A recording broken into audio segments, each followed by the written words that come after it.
మీ car EMI కట్టలేకపోతున్నారా? మీ car EMI మేము కడతాం. ఈ నెంబర్కి కాల్ చేయండి. బుధవారం ఉదయం 7:27 ప్రాంతంలో భూకంపం రావడం అటు తెలంగాణ, హైదరాబాద్ ప్రాంతాల్లో ఒక్కసారిగా ప్రజలని ఉలిక్కిపడేలా చేసింది.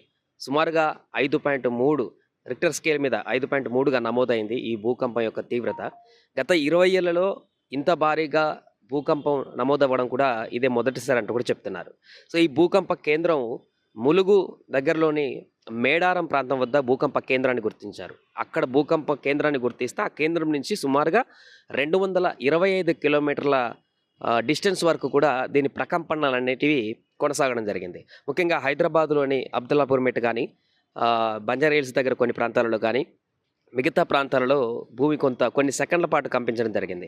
అలాగే యాదాద్రి చౌటుప్పల్ మున్సిపల్ ప్రాంతంలో, మున్సిపల్ ఏరియా ప్రాంతంలో కూడా కనీసం 30 నిమిషాల పాటు ఈ కంపాలన్నీ కూడా, ప్రకంపనలన్నీ కూడా కనిపించడం జరిగింది. అటు భద్రాద్రి కొత్తగూడెం జిల్లాలో కూడా ఈ భూకంపం ఎఫెక్ట్ అనేది కనిపించింది. అక్కడ కూడా కొన్ని ఏరియాలలో అక్కడ బయటకు వచ్చినటువంటి సీసీ కెమెరాలు కానీ, అక్కడ ఉన్నటువంటి విజువల్స్లో కానీ చూస్తే ఇంట్లల్లో వస్తువులు కదిలేటువంటి విజువల్స్, అదేవిధంగా సీసీ కెమెరా కదలాడేటువంటి విజువల్స్, అదేవిధంగా రోడ్డు మీద వాహనాలకు ఖచ్చితంగా భూకంపం తీవ్రత ఏ రకంగా ఉన్నట్టు దానికి అద్దం పట్టేటువంటి విధంగా విజువల్స్ చూస్తే అర్థమవుతుంది. దీంతో చాలామంది ఇళ్లలో నుంచి బయటకు పరుగులు తీసినటువంటి పరిస్థితి నెలకొంది.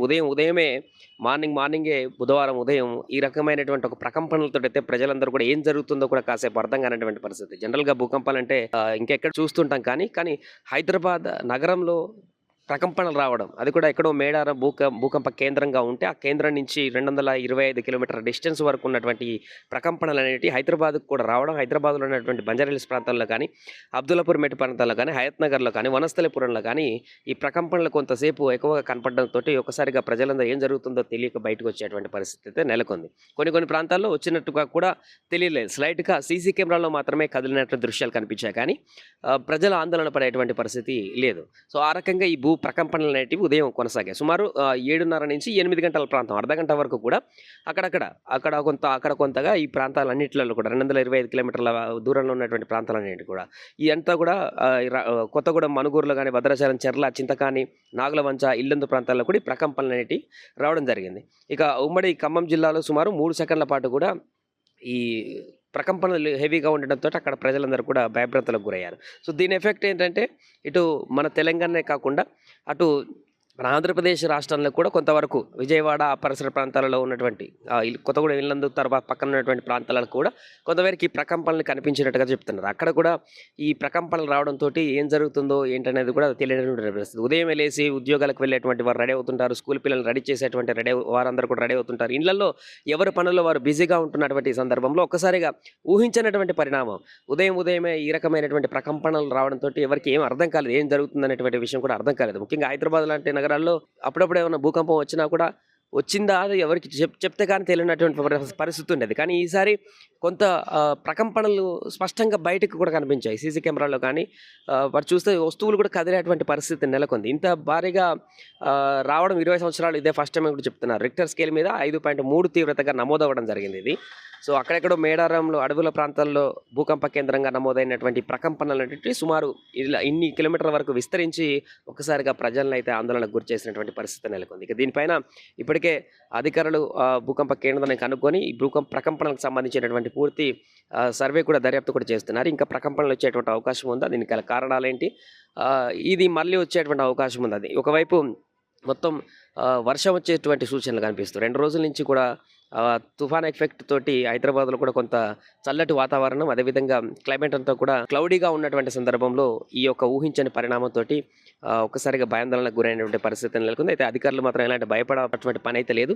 ప్రకంపనలు చిన్నగానే వచ్చాయి, దాంతో ఎలాంటి ఇబ్బంది లేదు, ఇంకా వచ్చేటువంటి అవకాశం ఉండకపోవచ్చు అనేటువంటి ఒక ఆశాభావాన్ని అయితే వ్యక్తం చేస్తున్నారు. ఏదేమైనా కూడా ఊహించని పరిణామంతో అయితే ఉదయమే ఆఫీసులకు వెళ్ళేటువంటి ఉద్యోగులు కానీ, స్కూళ్ళకు వెళ్ళేటువంటి స్కూల్ పిల్లలు రెడీ చేసేటువంటి తల్లిదండ్రులు కానీ, ఇళ్లల్లో పనులు చేసుకునేటువంటి వారందరూ కూడా ఒక్కసారిగా భయాందోళనకు గురయ్యారు. కొంతమంది ఇళ్లల్లో బయటకు వచ్చి కాలనీల వద్దకు వచ్చి కొంత భయాందోళనకు గురైనటువంటి పరిస్థితి మనకు కనిపించింది. కానీ ఎలాంటి నష్టం జరగలేదు, ఎలాంటి ఇబ్బంది జరగలేదు, ఎవరికి ఏం కాలేదు కాబట్టి అది కొంత ఆశాజనకమైనటువంటి అంశంగా చెప్పొచ్చు.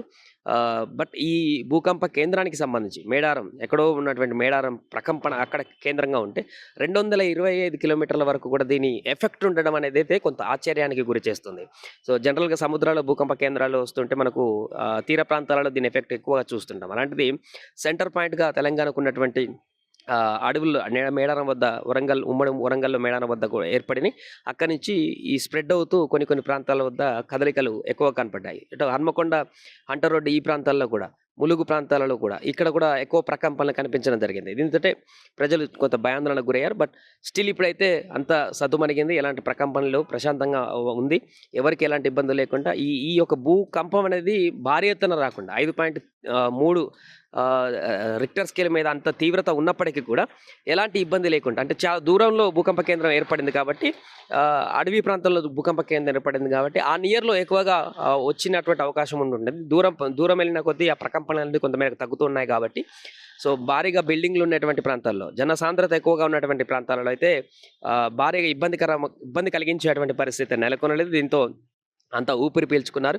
బట్ మరలా వస్తుందా భూకంపం అనేటువంటి ఒక ఆందోళన అయితే ప్రజల్లో నెలకొంది. బట్ అధికారులు అయితే దీనికి సంబంధించినటువంటి భరోసా ఇస్తున్నారు. చూడాలి, భూకంప కేంద్రానికి సంబంధించిన ప్రస్తుత చర్చ అయితే కొనసాగుతున్న నేపథ్యంలో దీనికి సంబంధించి నిపుణులు ఏం సజెషన్ చేస్తారు, అధికారులు ఎలాంటి స్టేట్మెంట్లు ఇస్తారు, మరలా వచ్చేటువంటి అవకాశం ఉందా లేదా అనేటువంటి మాత్రం తెలియాల్సి ఉంది.